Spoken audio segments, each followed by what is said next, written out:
Rhapsody of Realities, Thursday, 22nd अक्टूबर 2020।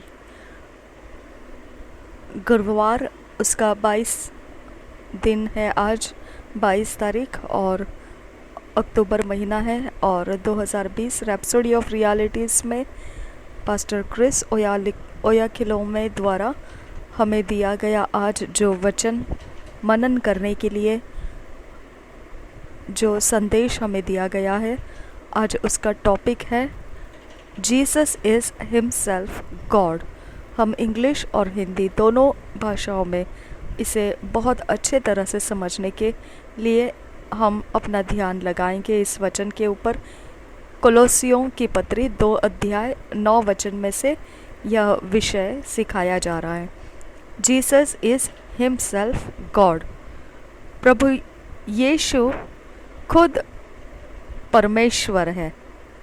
यीशु अपने आप ही परमेश्वर है।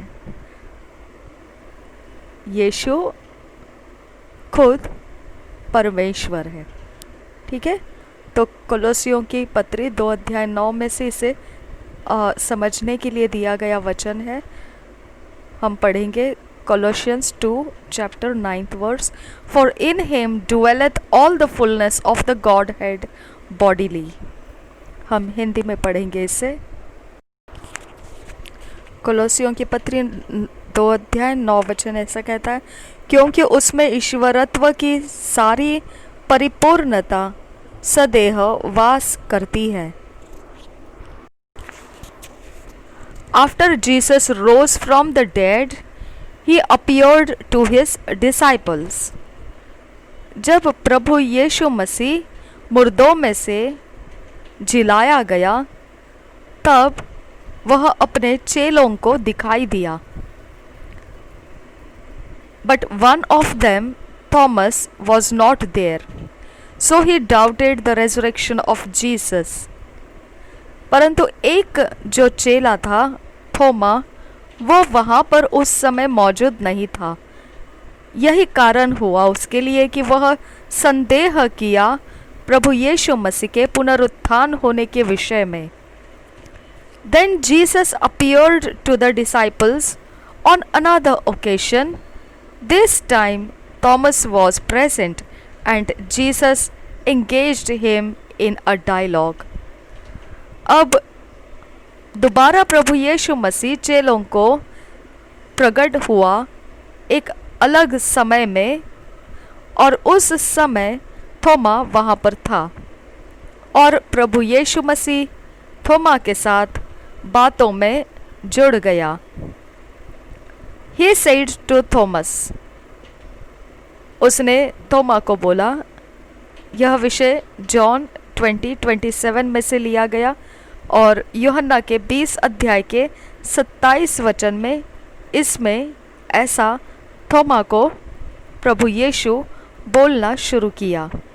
इंग्लिश में यह ऐसा है, reach hither thy finger and behold my hands, and reach hither thy hand and thrust it into my side, and be not faithless but believing. यूहन्ना का 20 अध्याय 27 वचन ऐसा कहता है, तब उसने थोमा से कहा, अपनी उंगली यहाँ लाकर मेरे हाथों को देख और अपना हाथ लाकर मेरे पंजर में डाल, और अविश्वासी नहीं परंतु विश्वासी हो। Thomas reached out his hand and felt the holes in the master's hands and the hole in his side। और फिर थोमा बढ़कर हाथ से छुआ और देखा कि सच में स्वामी के हाथ में छेद थे और वह छेद उसके बाजुओं में भी थे। Awed at this, Thomas exclaimed, My Lord and my God। और एकदम से अचंभित होकर ऐसा कहने लगा थोमा, वह कहने लगा, मेरे प्रभु, मेरे परमेश्वर। यूहन्ना के 20 अध्याय के 28 वचन में इसे लिखा है। हम पढ़ेंगे उसे।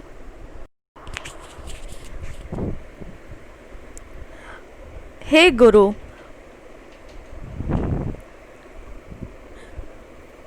मूसा ने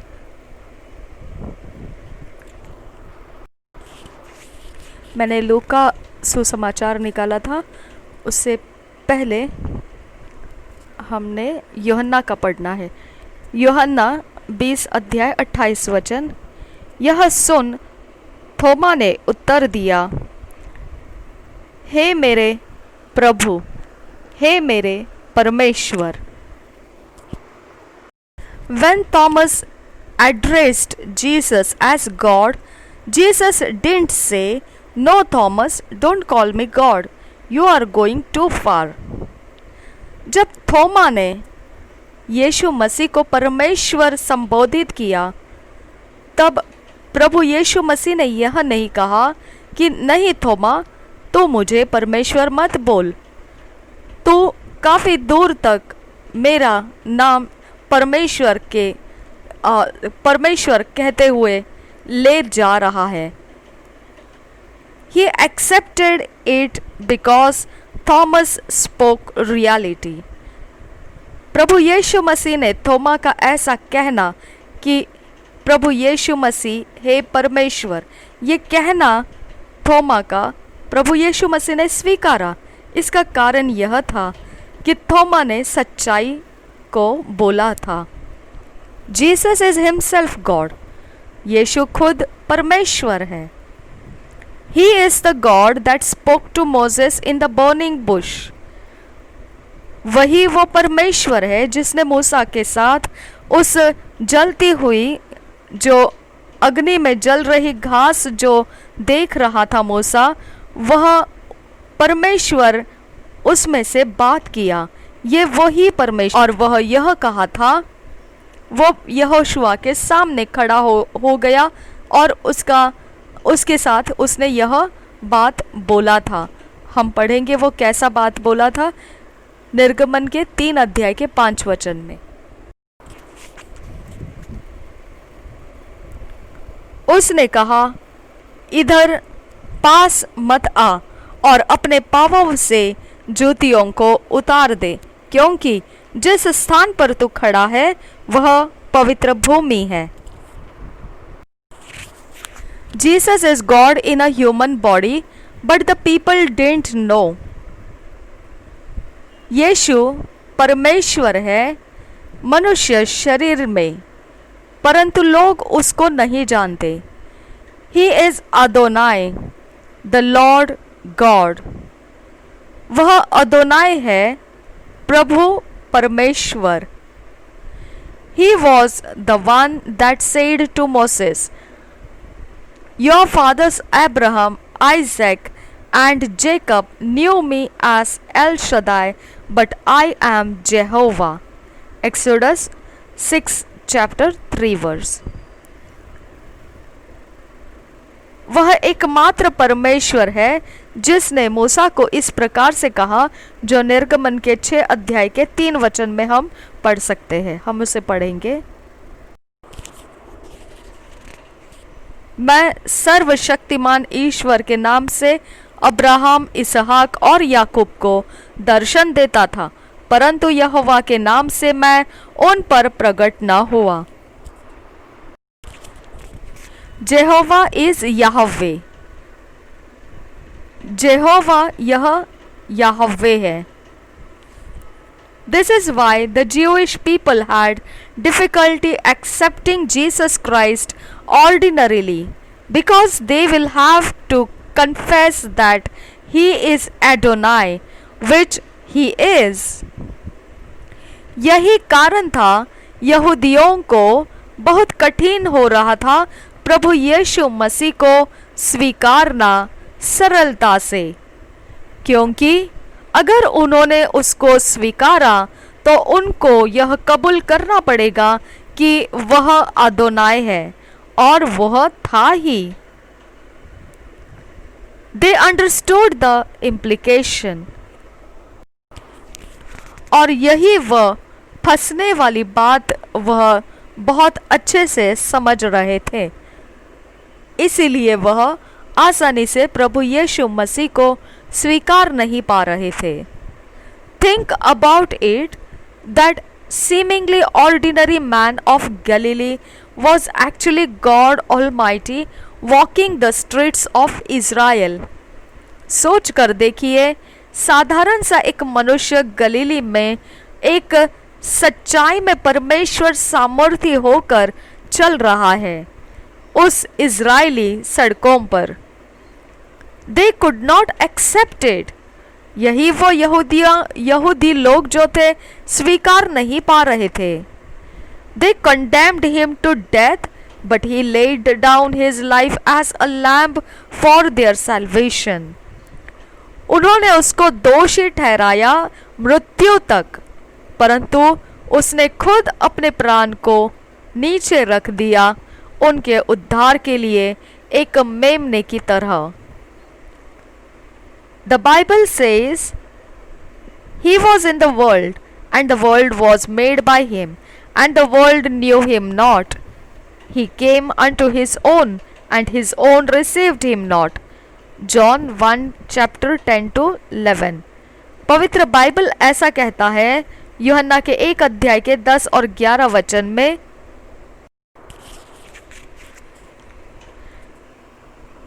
वह जगत में था और जगत उसके द्वारा उत्पन्न हुआ और जगत ने उसे नहीं पहचाना।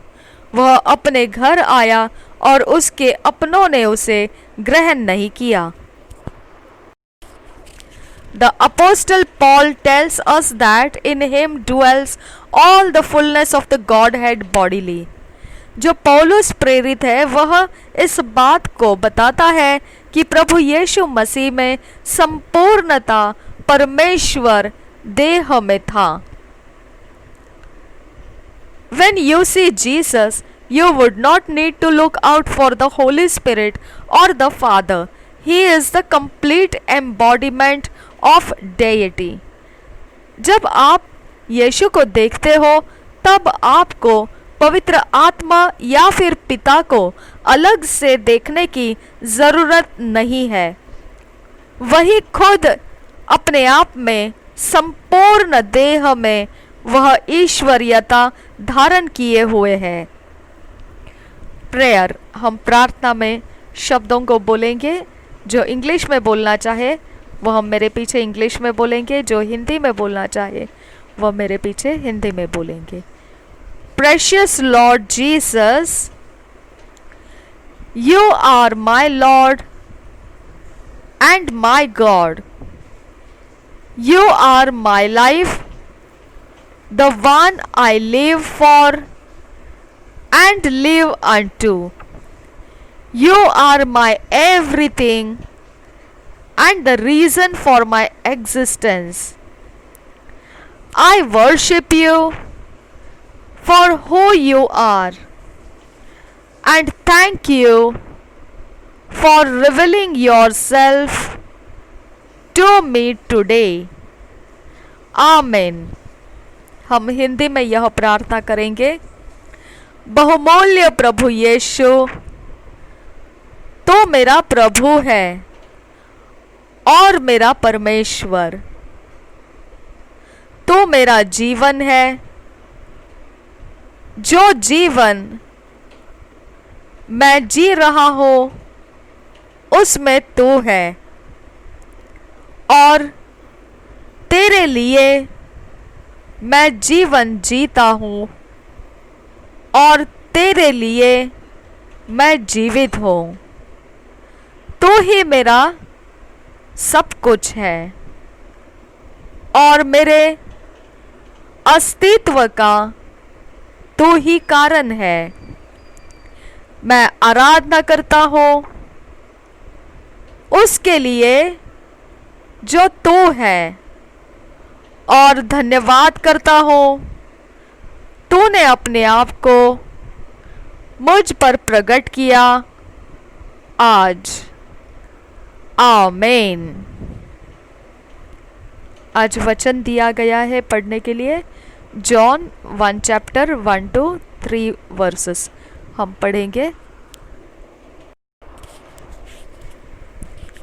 यूहन्ना 1 अध्याय और 1, 2, 3 वचन हमको पढ़ने के लिए दिया वचन है आज मनन करने के लिए, और हम उसे इंग्लिश में और हिंदी दोनों में पढ़ेंगे। इंग्लिश में किंग जेम्स वर्शन में से पढ़ेंगे, हिंदी में BSI बाइबल में से पढ़ेंगे।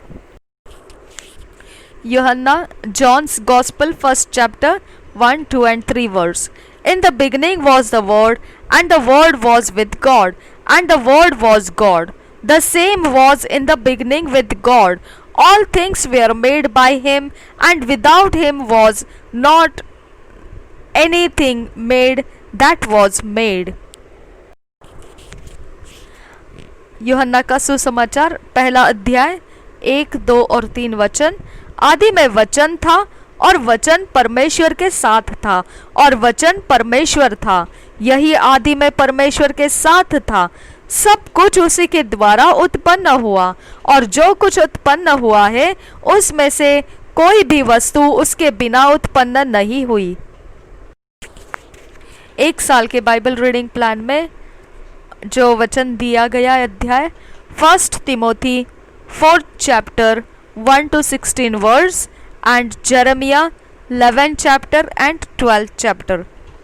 1 साल के बाइबल रीडिंग प्लान में 1 तिमोथी 4 अध्याय 1 से 16 वचन और यरमिया की भविष्यवाणी 11 और 12 अध्याय। हम पहले इंग्लिश में किंग जेम्स वर्शन में से पढ़ेंगे, फिर BSI बाइबल हिंदी में पढ़ेंगे। 1 Timothy 4th chapter 1 to 16 versus. Introduction में दिया है, apostasy foretold various precepts of Timothy's direction. Now the Spirit speaketh expressly that in the later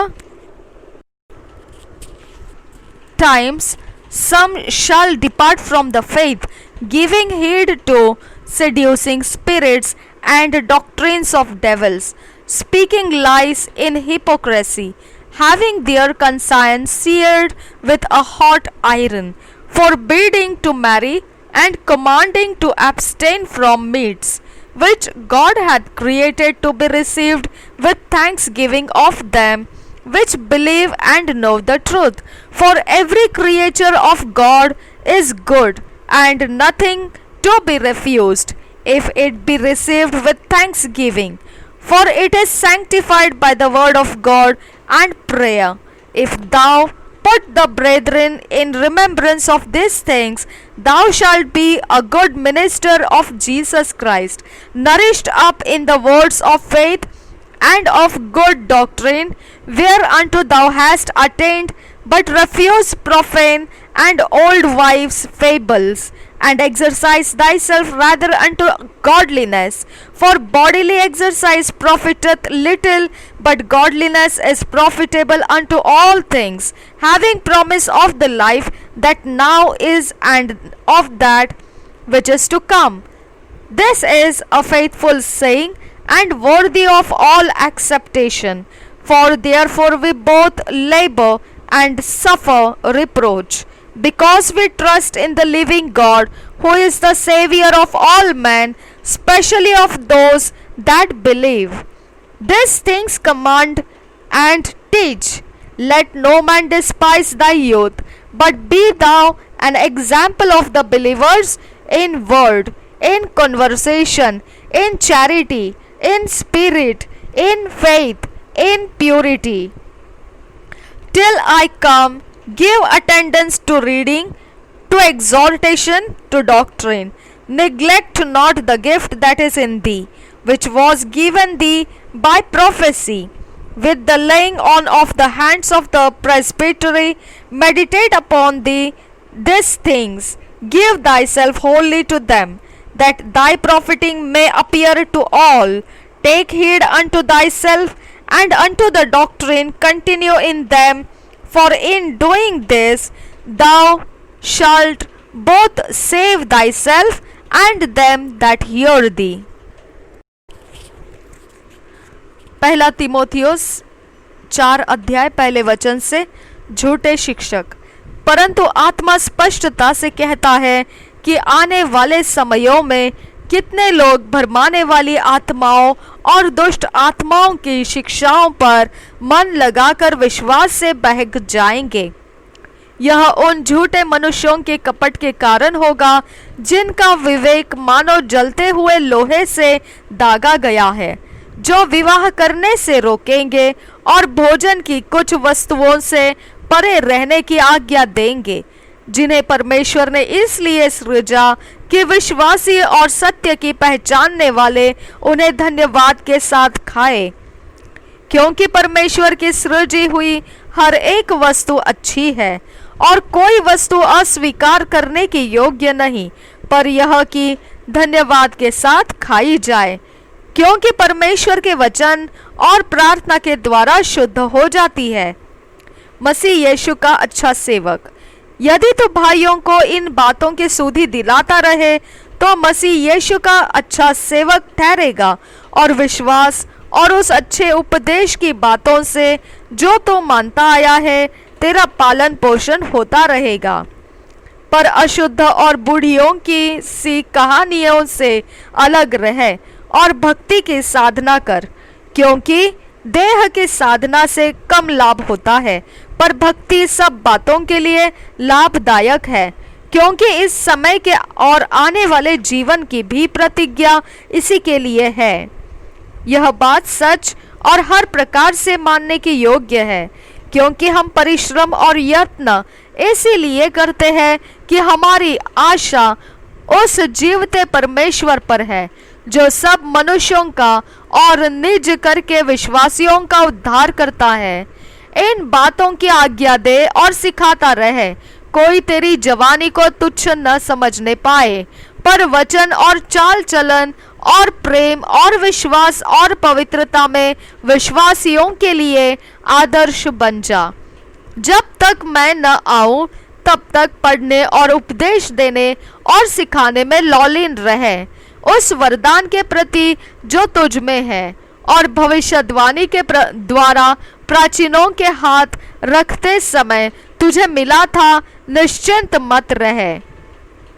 इन बातों को सोचते रहे और इन्हीं में अपना ध्यान लगाए रहे, ताकि तेरी उन्नति सब पर प्रकट हो।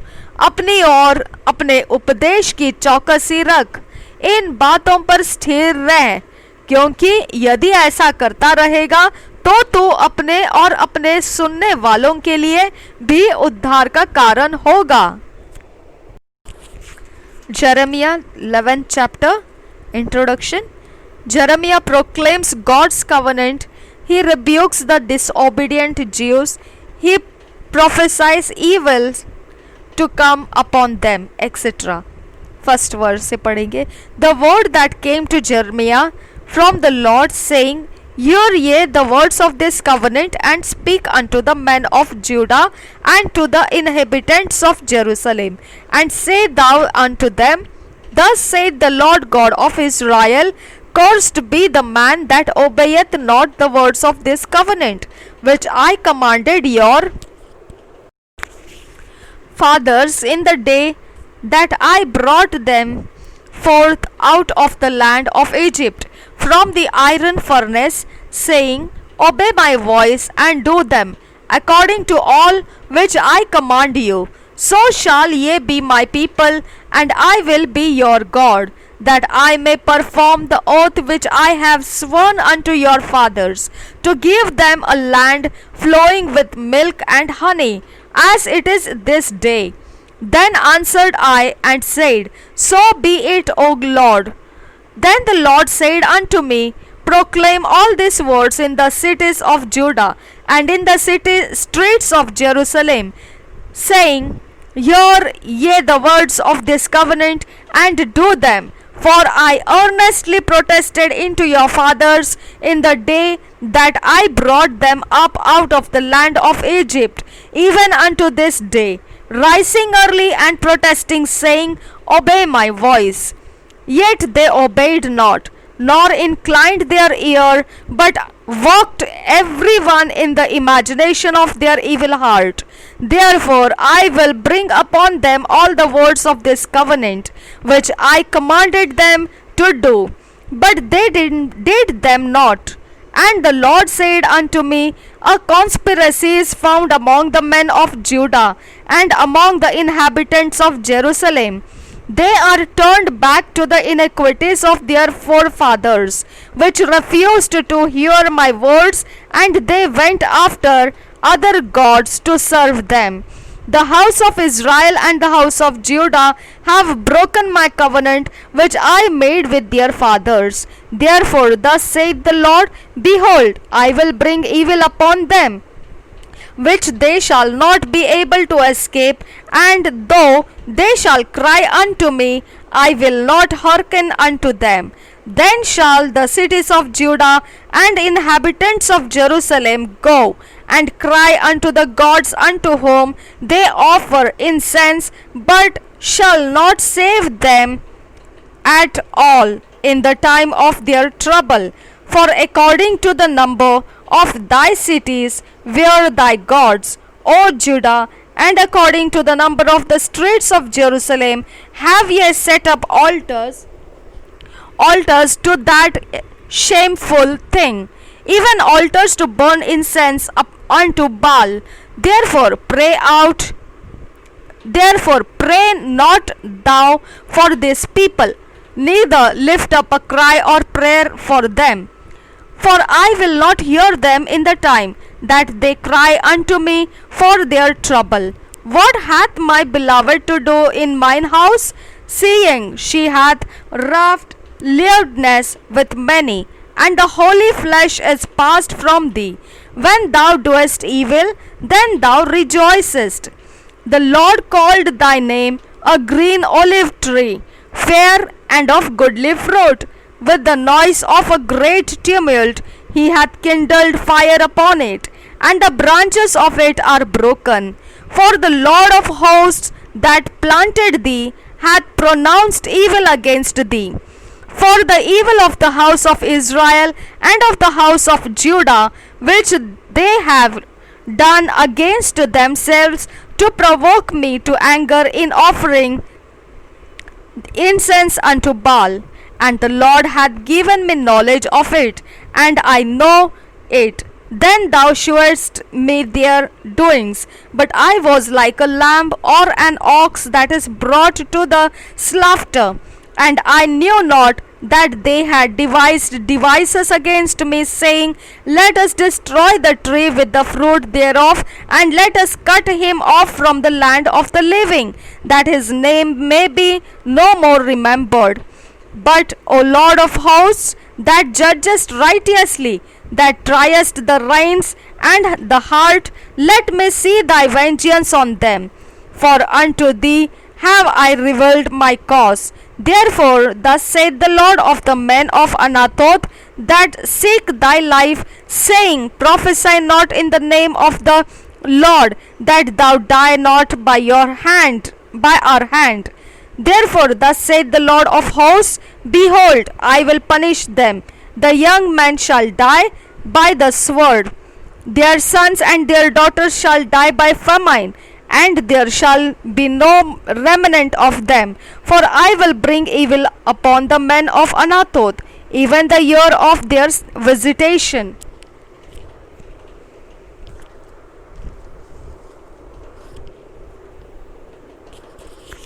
12th chapter. Jeremiah complains of the wicked's prosperity. God laments the desolation of his heritage, etc.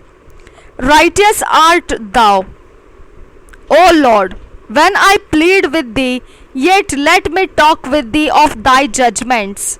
Wherefore doeth the way of the wicked prosper?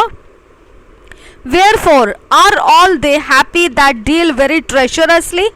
Thou hast planted them, yea, they have taken root, they grow, yea, they bring forth fruit. Thou art near in their mouth, and far from their reins. But thou, O Lord, knowest me, thou hast seen me, and tried me mine heart toward thee. Pull them out like sheep for the slaughter, and prepare them for the day of slaughter. How long shall the land mourn, and the herbs of every field wither, for the wickedness of them that dwell therein? The beasts are consumed, and the birds, because they said, He shall not see our last end. If thou hast run with the footmen, and they have wearied thee, then how canst thou contend with horses? And if in the land of peace, wherein thou trustest, they wearied thee, then how wilt thou do in the swelling of Jordan? For even thy brethren and the house of thy father, even they have dealt treacherously with thee. Yea, they have called a multitude after thee. Believe them not, though they speak fair words unto thee. I have forsaken mine house, I have left mine heritage, I have given the dearly beloved of my soul into the hand of her enemies. Mine heritage is unto me, as a lion in the forest, it crieth out against me. Therefore have I hated it. Mine heritage is unto me as a speckled bird. The birds round about are against her. Come ye, assemble all the beasts of the field, come to devour. Many pastors have destroyed my vineyard. They have trodden my portion under foot.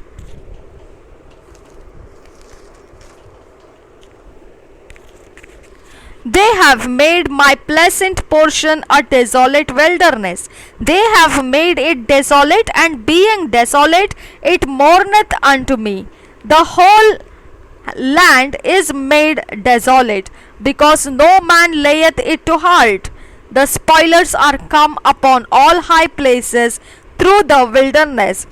For the sword of the Lord shall devour from the one end of the land, even to the other end of the land. No flesh shall have peace. They have sown wheat, but shall reap thorns. They have put themselves to pain, but shall not profit. And they shall be ashamed of your revenues, because of the fierce anger of the Lord. Thus saith the Lord, against all mine evil neighbors that touch the inheritance which I have caused my people Israel to inherit. Behold, I will pluck them out of their land, and pluck out the house of Judah from among them. And it shall come to pass, after that I have plucked them out, I will return, and have compassion on them, and will bring them again, every man to his heritage, and every man to his land. And it shall come to pass, if they will diligently learn the ways of my people, to swear by my name. The Lord liveth, as they taught my people to swear by Baal, then shall they build in the midst of my people. But if they will not obey, I will utterly pluck up and destroy that nation, saith the Lord.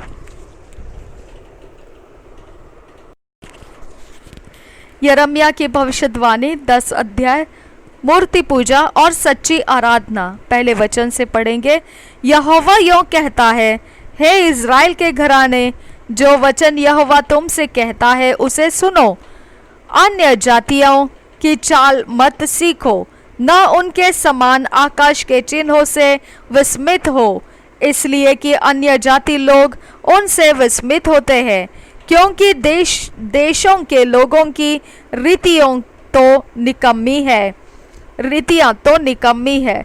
मूरत तो one में से किसी का काटा हुआ काठ है, जिसे कारीगर ने बसूले से बनाया है। लोग उसको सोने चांदी से सजाते और हथौड़े से कील ठोक ठोक कर दृढ़ करते हैं कि वह हिल डुल न सके। वे ककड़ी के खेत में खड़े पुतले के समान है, पर वे बोल नहीं सकती। उन्हें उठाए फिरना पड़ता है, क्योंकि वे चल नहीं सकती। उनसे मत डरो, क्योंकि न तो वे कुछ बुरा कर सकती है और न कुछ भला। हे यहोवा, तेरे समान कोई नहीं है। तू महान है और तेरा नाम पराक्रम में बड़ा है। हे सब जातियों के राजा, तुझसे कौन न डरेगा, क्योंकि यह तेरे योग्य है। अन्य जातियों के सारे बुद्धिमानों में और उनके सारे राज्यों में तेरे समान कोई नहीं है, परंतु वे पशु सरीखे नीरे मूर्ख है। मूर्तियों से क्या शिक्षा, वे तो काठ ही है। पत्थर बनाई हुई चांदी तर्शीश से लाई जाती है और उफाज से सोना। वे कारीगर और सुनार के हाथों की कारीगरी है। उनके पहरावे नीले और बैंगनी रंग के वस्त्र है। उनमें जो कुछ है वह निपुण कारीगरों की कारीगरी ही है। परंतु यहोवा वास्तव में परमेश्वर है, जीवित परमेश्वर और सदा का राजा वही है। उसके प्रकोप से पृथ्वी कांपती है और जाति जाति के लोग उसके क्रोध को सह नहीं सकते। तुम उनसे यह कहना, ये देवता जिन्होंने आकाश और पृथ्वी को नहीं बनाया, वे पृथ्वी के ऊपर से और आकाश के नीचे से नष्ट हो जाएंगे। स्तुति का गीत 12 वचन से आगे। उसी ने पृथ्वी को अपनी सामर्थ्य से बनाया, उसने जगत को अपनी बुद्धि से स्थिर किया और आकाश को अपनी प्रवीणता से तान दिया है। जब वह बोलता है तब आकाश में जल का बड़ा शब्द होता है और पृथ्वी की छोर से वह कोहरे को उठाता है। वह वर्षा के लिए बिजली चमकाता और अपने भंडार में से पवन चलाता है। सब मनुष्य पशु सरीखे ज्ञान रहित है। अपनी खोदी हुई मूर्तों के कारण सब सुनारों की आशा टूटती है, क्योंकि उनकी ढाली हुई मूर्तें झूठी है और उनमें सांस ही नहीं है। वे व्यर्थ और ठट्टे ही के योग्य है। जब उनके दंड का समय आएगा तब वे नष्ट हो जाएंगी। परंतु याकूब का निज भाग उनके समान नहीं है, क्योंकि वह तो सबका सृजनहार है और इस्राएल उसके निज भाग का गोत्र है। सेनाओं का यहोवा उसका नाम है। आने वाली दासता 17 वचन से आगे। हे घेरे हुए नगर की रहने वाली, अपनी गठरी भूमि पर से उठा, क्योंकि यहोवा यो कहता है, मैं अब की बार इस देश के रहने वालों को मानो गोफन में रख कर फेंक दूंगा और उन्हें ऐसे ऐसे संकट में डालूंगा कि उनकी समझ में भी नहीं आएगा। मुझ पर हाय, मेरा घाव चंगा होने का नहीं। फिर मैंने सोचा, यह तो रोग ही है, इसलिए मुझको इसे सहना चाहिए। मेरा तंबू लुटा गया और सब रस्सियां टूट गई है। मेरे बच्चे मेरे पास से चले गए और नहीं है।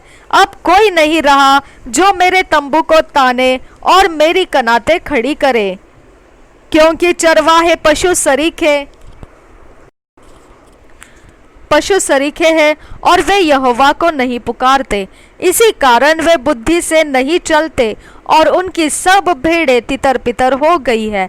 सुन, एक शब्द सुनाई देता है, देख वह आ रहा है। उत्तर दिशा से बड़ा हुल्लड़ मच रहा है, ताकि यहूदा के नगरों को उजाड़ कर गिदड़ों का स्थान बना दे। हे यहोवा, मैं जान गया हूँ कि मनुष्य का मार्ग उसके वश में नहीं है। मनुष्य चलता तो है, परंतु उसके डग उसके अधीन नहीं है। हे यहोवा, मेरी ताड़ना कर, पर न्याय से क्रोध में आकर नहीं। कहीं ऐसा न हो कि मैं नष्ट हो जाऊं। जो जाति तुझे नहीं जानती और जो तुझे से प्रार्थना नहीं करते, उन्हीं पर अपनी जलजलाहट उंडेल, क्योंकि उन्होंने याकूब को निगल लिया, वरन उसे खाकर अंत कर दिया है और उसके निवासस्थान को उजाड़ दिया है। 11 अध्याय 1 वचन से। यिर्मयाह और वाचा। यहोवा का यह वचन यिर्मयाह के पास पहुंचा।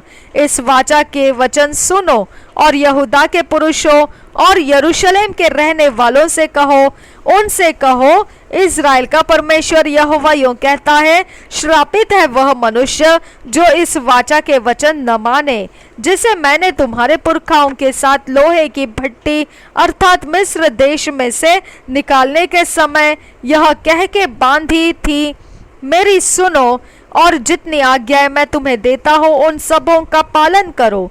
इससे तुम मेरी प्रजा ठहरोगे और मैं तुम्हारा परमेश्वर ठहरूंगा। और जो शपथ मैंने तुम्हारे पितरों से खाई थी कि जिस देश में दूध और मधु की धाराएं बहती है उसमें तुमको दूंगा, उसे पूरी करूंगा। और देखो वह पूरी हुई है। यह सुनकर मैंने कहा, हे यहोवा, ऐसा ही हो।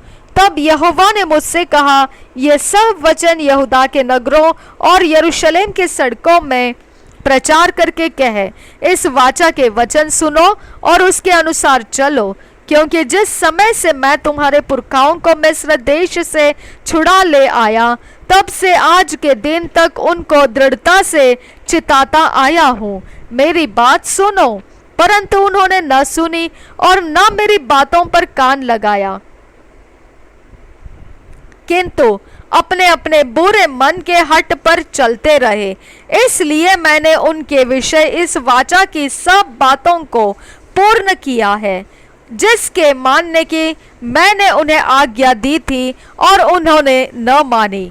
फिर यहोवा ने मुझसे कहा, यहूदियों और यरूशलेम के निवासियों में विद्रोह पाया गया है। जैसे इनके पुरखा मेरे वचन सुनने से इनकार करते थे, वैसे ही ये भी उनके अधर्मों का अनुसरण करके दूसरे देवताओं के पीछे चलते और उनकी उपासना करते हैं। इस्राएल और यहूदा के घरानों ने उस वाचा को जो मैंने उनके पूर्वजों से बांधी थी तोड़ दिया है। इसलिए यहोवा यूं कहता है, देख, मैं इन पर ऐसी विपत्ति डालने पर हूँ जिससे ये बच न सकेंगे, और चाहे ये मेरी दुहाई दे तो भी मैं इनकी न सुनूंगा। जिस समय यरूशलेम और यहूदा के नगरों के निवासी उन देवताओं की दुहाई देंगे जिनके लिए वे धूप जलाते हैं, परंतु वे उनकी विपत्ति के समय उनको कभी न बचा सकेंगे। हे यहूदा, जितने तेरे नगर हैं उतने ही तेरे देवता भी हैं। और यरूशलेम के निवासियों ने हर एक सड़क में उस लज्जापूर्ण बाल की वेदियां बना बनाकर उसके लिए धूप जलाया है। इसलिए तुम मेरी इस प्रजा के लिए प्रार्थना न करना, न कोई इन लोगों के लिए ऊंचे स्वर से विनती करे, क्योंकि जिस समय ये अपनी विपत्ति के मारे मेरी दुहाई देंगे तब मैं उनकी न सुनूंगा। मेरी प्रिया को मेरे घर में क्या काम है?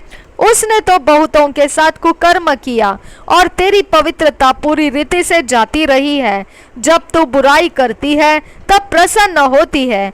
यहोवा ने तुझको हरा, मनोहर, सुंदर, फल वाला जैतून तो कहा था, परंतु उसने बड़े हुल्लड़ के शब्द होते ही उसमें आग लगाई और उसकी डालियां तोड़ डाली गई। सेनाओं का यहोवा जिसने तुझे लगाया उसने तुझ पर विपत्ति डालने के लिए कहा है। इसका कारण इस्राएल और यहूदा के घरानों की यह बुराई है कि उन्होंने मुझे रिस दिलाने के लिए बाल के निमित्त धूप जलाया।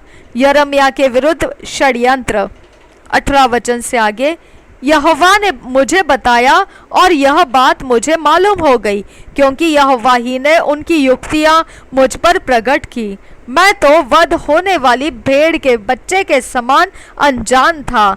मैं न जानता था कि वे लोग मेरी हानि की युक्तियां यह कहकर करते हैं, आओ हम फल समेत इस वृक्ष को उखाड़ दे और जीवतों के बीच में से काट डाले, तब इसका नाम तक फिर स्मरण न रहे। परंतु अब हे सेनाओं के यहोवा, हे धर्मी न्यायी, हे अंतःकरण की बातों के ज्ञाता, तो उनसे बदला ले और मुझे दिखा, क्योंकि मैंने अपना मुकदमा तेरे हाथ में छोड़ दिया है। इसलिए यहोवा ने मुझसे कहा, अनातोत के लोग जो तेरे प्राण के खोजी है और यह कहते हैं कि तू यहोवा का नाम लेकर भविष्यवाणी न कर, नहीं तो हमारे हाथों से मरेगा। इसलिए सेनाओं का यहोवा उनके विषय यूं कहता है, मैं उनको दंड दूंगा, उनके जवान तलवार से और उनके लड़के लड़कियां भूखों मरेंगे और उनमें से कोई भी न बचेगा। मैं अनातोत के लोगों पर यह विपत्ति डालूंगा, उनके दंड का दिन आने वाला है। 12 अध्याय यिर्मयाह के प्रश्न। पहले वचन से, हे यहोवा, यदि मैं तुझसे मुकदमा लड़ूं तो भी तो धर्मी है।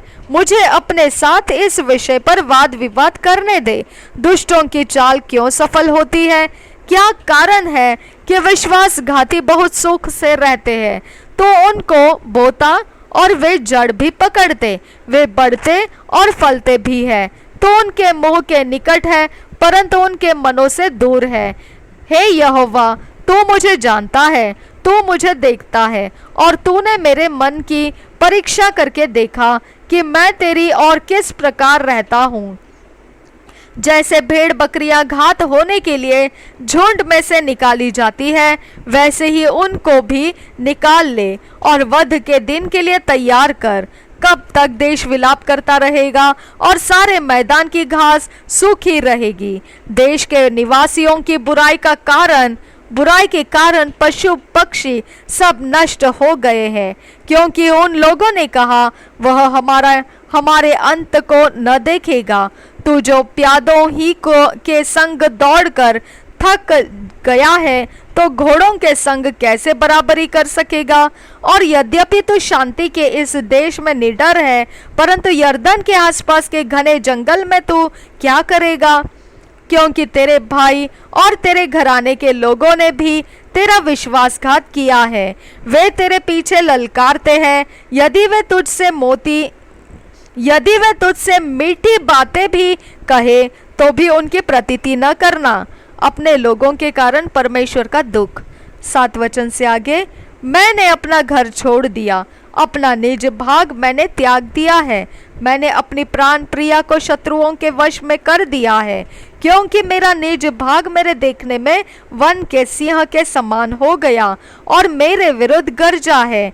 इस कारण मैंने उससे बैर किया है। क्या मेरा निज भाग मेरी दृष्टि में चित्ती वाले शिकारी पक्षी के समान नहीं है? क्या शिकारी पक्षी चारों ओर से उसे घेरे हुए हैं? जाओ, जब सब जंगली पशुओं को इकट्ठा करो, उनको लाओ कि खा जाए। बहुत से चरवाहों ने मेरी दाख की बारी को बिगाड़ दिया। उन्होंने मेरे भाग को लताड़ा, वरन मेरे मनोहर भाग के खेत को सुनसान जंगल बना दिया है। उन्होंने उसको उजाड़ दिया, वह उजड़कर मेरे सामने विलाप कर रहा है। सारा देश उजड़ गया है, तो भी कोई नहीं सोचता। जंगल के सब मुंडे टीलों पर नाश करने वाले चढ़ आए हैं, क्योंकि यहोवा की तलवार देश के एक छोर से लेकर दूसरी छोर तक निगलती जाती है। किसी मनुष्य को शांति नहीं मिलती। उन्होंने गेहूं तो बोया, परंतु कटीले पेड़ काटे। उन्होंने कष्ट तो उठाया, परंतु उससे कुछ लाभ न हुआ। यहोवा के क्रोध के भड़कने के कारण तुम अपने खेतों की उपज के विषय में लज्जित हो। शत्रु राष्ट्रों को दंड।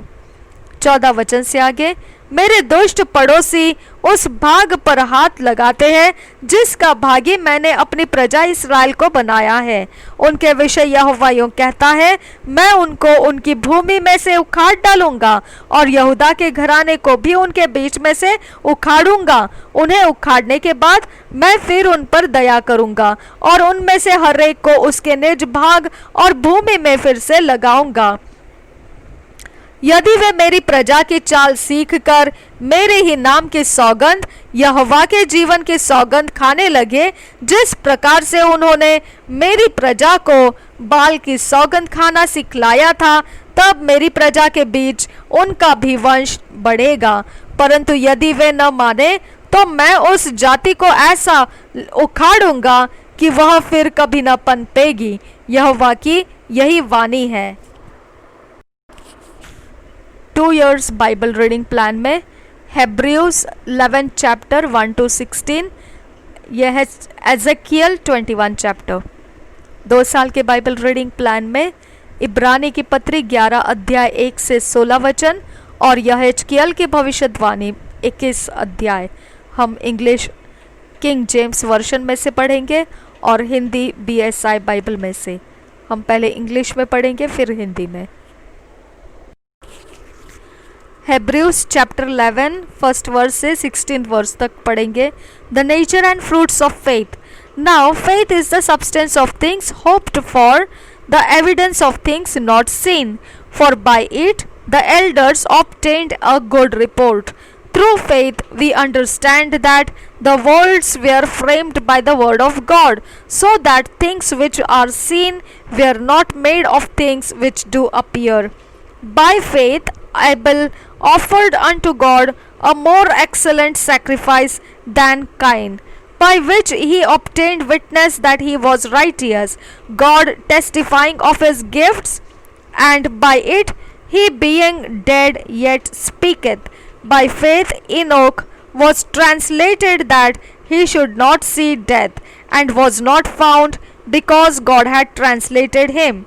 For before his translation he had this testimony that he pleased God.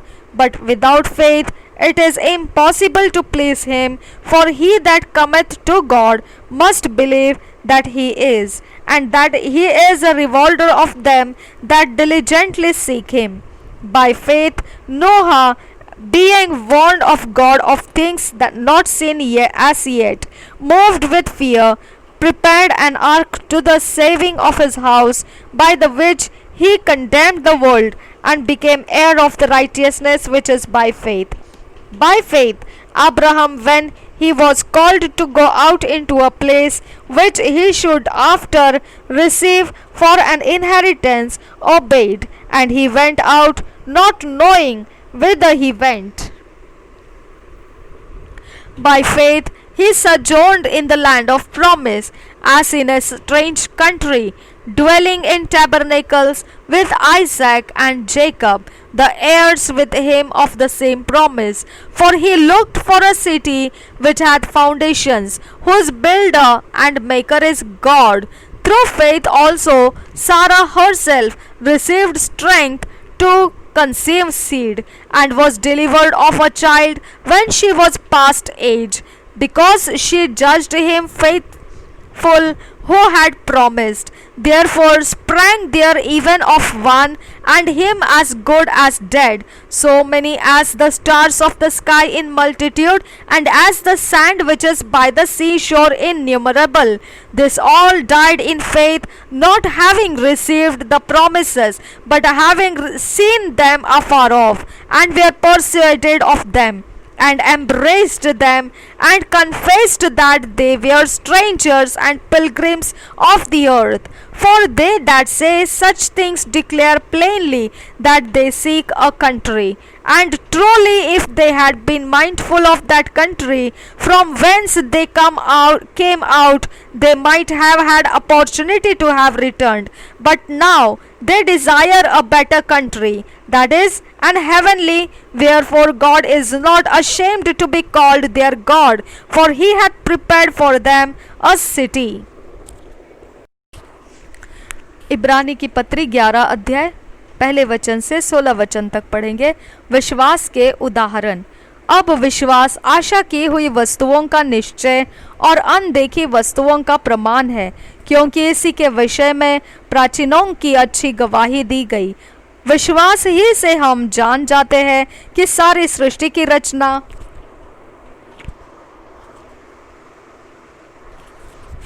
परमेश्वर के वचन के द्वारा हुई है, पर यह नहीं कि जो कुछ देखने में आता है वह देखी हुई वस्तुओं से बना हो।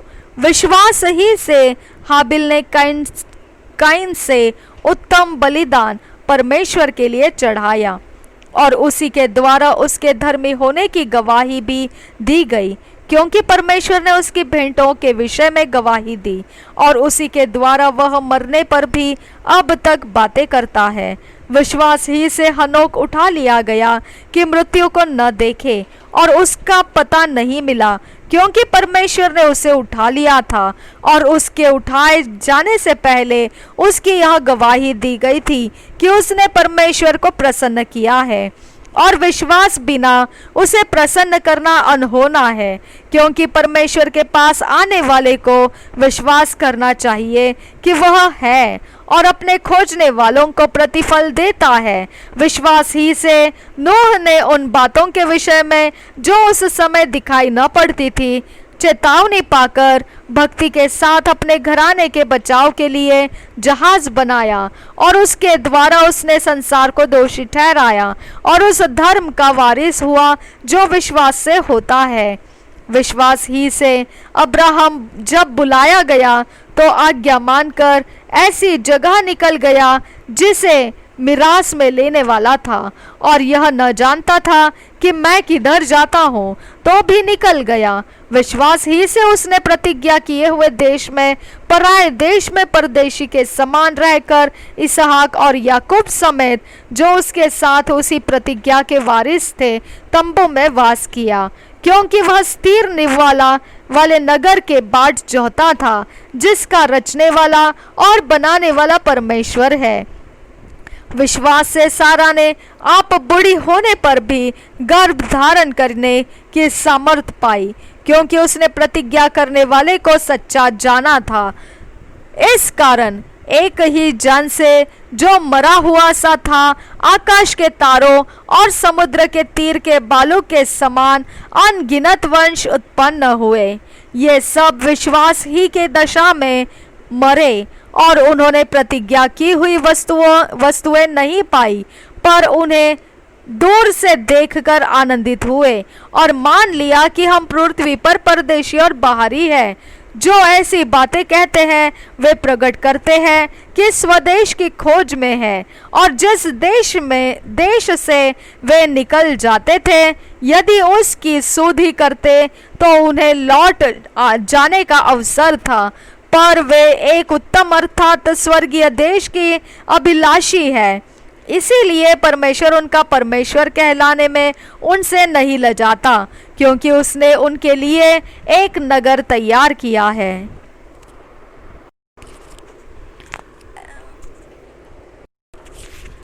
एजेकियल 21 चैप्टर इंट्रोडक्शन में लिखा है, Ezekiel prophesies against Israel with a sign of saying etcetera.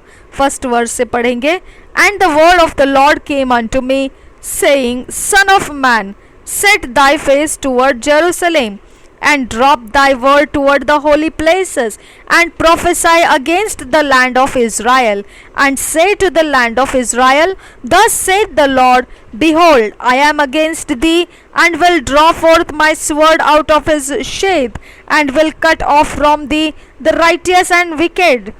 Seeing then that I will cut off from thee the righteous and the wicked, therefore shall my sword go forth out of his sheath against all flesh from the south to the north, that all flesh may know that I the Lord have drawn forth my sword out of his sheath. It shall not return any more.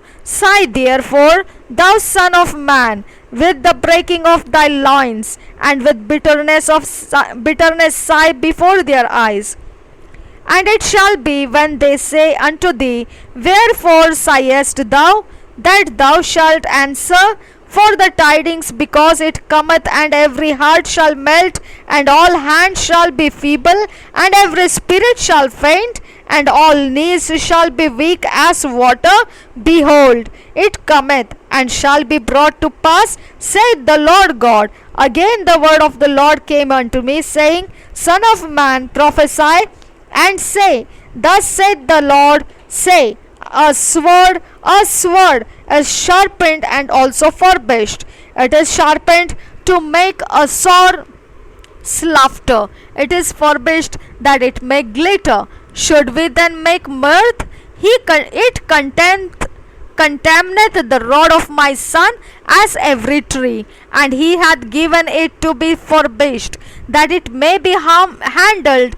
This sword is sharpened, and it is furbished to give into the hand of the slayer. Cry and howl, Son of man, for it shall be upon my people, it shall be upon all the princes of Israel. Terrors by reason of the sword shall be upon my people. Smite therefore upon thy thigh, because it is a trial. And what if the sword contemn even the rod? It shall be no more, saith the Lord God. Thou therefore, son of man, prophesy and smite thine hands together, and let the sword be doubled the third time. The sword of the slain, it is the sword of the great men that are slain, which entereth into their private chambers. I have set the point of the sword against all their gates, that their heart may faint, and their ruins be multiplied. Ah, it is made bright, it is wrapped up for the slaughter.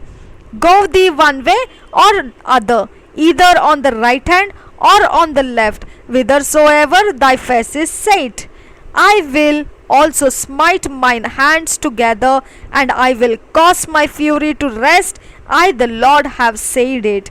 The word of the Lord came unto me again, saying, Also, thou son of man, appoint thee 2 ways, that the sword of the king of Babylon may come, both twain shall come forth out of one land, and those thou a place, choose it at the head of the way to the city.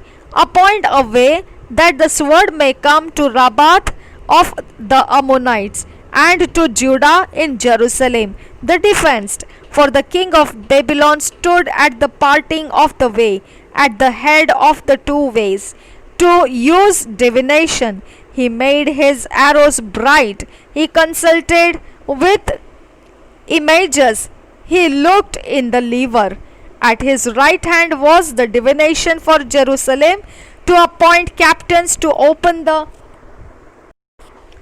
mouth in the slaughter, to lift up the voice with shouting, to appoint battering rams against the gates, to cast a mount, and to build a fort. And it shall be unto them as a false divination in their sight, to them that have sworn oaths. But he will call the remembrance the iniquity, that they may be taken. Therefore, thus saith the Lord God, because ye have made your iniquity to be remembered, in that your transgressions are discovered, so that in all your doings your sins do appear. Because I say that ye are come to remembrance, ye shall be taken with the hand. And thou profane, wicked prince of Israel, whose day is come, when iniquity shall have an end. Thus saith the Lord God, remove the diadem and take off the crown. This shall not be the same. This shall not be the same. Exalt him that is low, and abase him that is high. I will overturn it, and it shall be no more, until he come whose right it is, and I will give it him. And thou, son of man, prophesy and say, Thus saith the Lord God concerning the Ammonites, and concerning their reproach. Even say thou, the sword is drawn for the slaughter, it is forbidden to consume because of the glittering vials. They say vanity unto thee, whiles they divine a lie unto thee, to bring thee upon the necks of them that are slain of the wicked, whose day is come, when their iniquity shall have an end. Shall I cause it to return into his sheath? I will judge thee in the place where thou wast created, in the land of thy nativity. And I will pour out mine indignation upon thee. I will blow against thee in the fire of my wrath, and deliver thee into the hand of brutish man, and skillful to destroy. Thou shalt be for fuel to the fire, thy blood shall be in the midst of the land, thou shalt be no more remembered, for I the Lord have spoken it. यह हिजकिय्याह की भविष्यवाणी 21 अध्याय। परमेश्वर की तलवार। यहोवा का यह वचन मेरे पास पहुंचा, हे मनुष्य के संतान, अपना मुख यरूशलेम की ओर कर और पवित्र स्थानों की ओर वचन सुना। इस्राएल देश के विषय में भविष्यद्वाणी कर और उससे कह, प्रभु यहोवा यूं कहता है, देख मैं तेरे विरुद्ध हूँ और अपनी तलवार म्यान में से खींचकर तुझ में से धर्मी और अधर्मी दोनों का नाश करूंगा, इसलिए कि मैं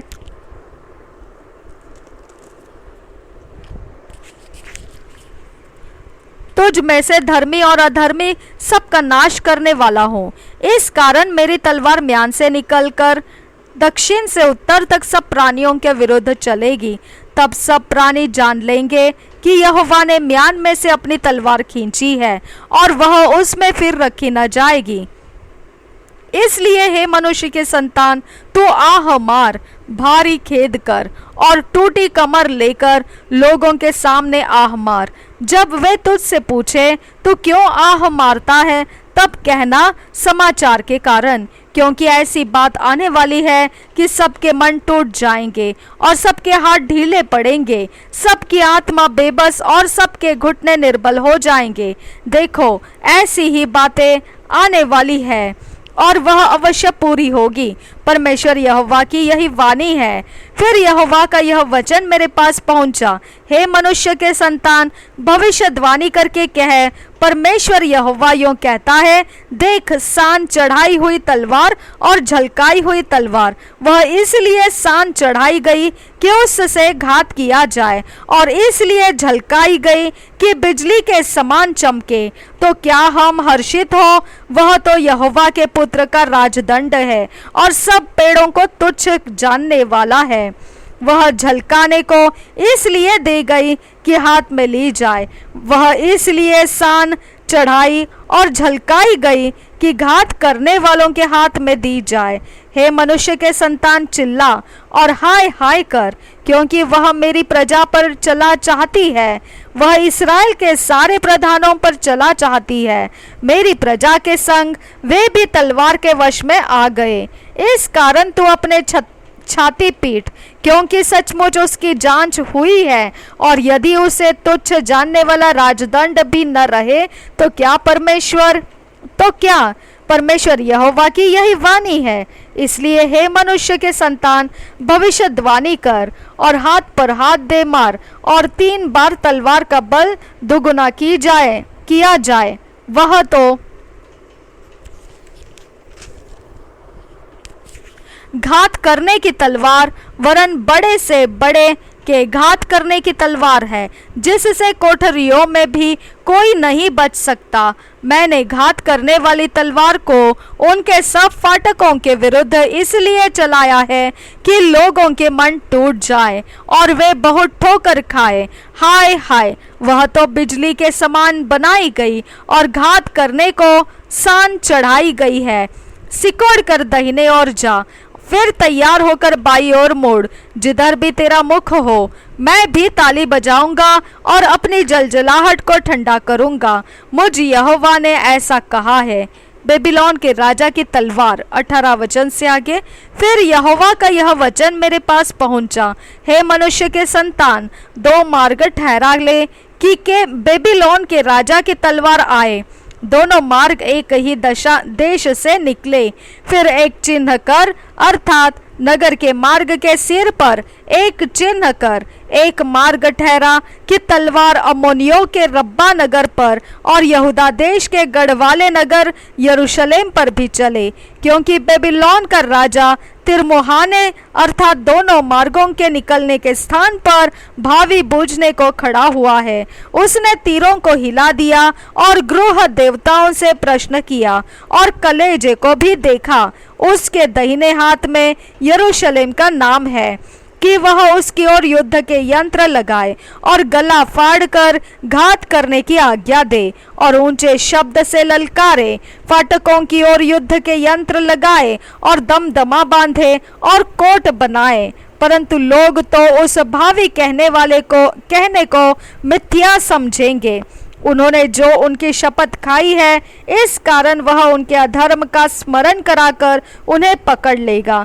इस कारण प्रभु यहोवा यो कहता है, इसलिए कि तुम्हारा अधर्म जो स्मरण किया गया है और तुम्हारे अपराध जो खुल गए हैं, क्योंकि तुम्हारे सब कामों में पाप ही पाप दिखाई पड़ा है और तुम स्मरण में आए हो, इसलिए तुम उन्हीं से पकड़े जाओगे। हे इस्राएल, दुष्ट प्रधान, तेरा दिन आ गया है, अधर्म के अंत का समय आ पहुंचा है। तेरे विषय में परमेश्वर यहोवा यूं कहता है, पगड़ी उतार और मुकुट भी उतार दे। वह ज्यों का त्यों नहीं रहने का। जो नीचा है उसे ऊंचा कर, और जो ऊंचा है उसे नीचा कर। मैं उसको उलट दूंगा और उलट पुलट कर दूंगा, हाँ उलट दूंगा, और जब तक उसका अधिकारी न आए तब तक वह उल्टा हुआ रहेगा। तब मैं उसे दे दूंगा अम्मोनियों के विरुद्ध तलवार। 28 वचन से आगे, फिर हे मनुष्य के संतान, भविष्यद्वाणी करके कहे कि प्रभु यहोवा अम्मोनियों और उनकी की हुई नामधराई के विषय में यो कहता है, तू यो कहे, खींची हुई तलवार है, वह तलवार घात के लिए झलकाई हुई है कि नाश करे और बिजली के समान हो, जब तक कि वे तेरे विषय में झूठे दर्शन पाते और झूठे भावी तुझको बताते हैं कि तू उन दुष्ट असाध्य घायलों के गर्दनों पर पड़े, जिनका दिन आ गया और जिनके अधर्म के अंत का समय आ पहुंचा है, उसको म्यान में फिर रख। जिस स्थान में तू सिरजी गई और जिस देश में तेरी उत्पत्ति हुई, उसी में मैं तेरा न्याय करूंगा। मैं तुझ पर अपना क्रोध भड़काऊंगा और तुझ पर अपनी जलजलाहट की आग फूंक दूंगा और तुझे पशु सरीखे मनुष्य के हाथ कर दूंगा, जो नष्ट करने में निपुण है। तू आग का कौर होगी, तेरा खून देश में बना रहेगा, तू स्मरण में न रहेगी, क्योंकि मुझ यहोवा ही ने ऐसा कहा है। प्रभु यीशु हम सब के साथ बना रहे। आमेन, आमेन, आमेन।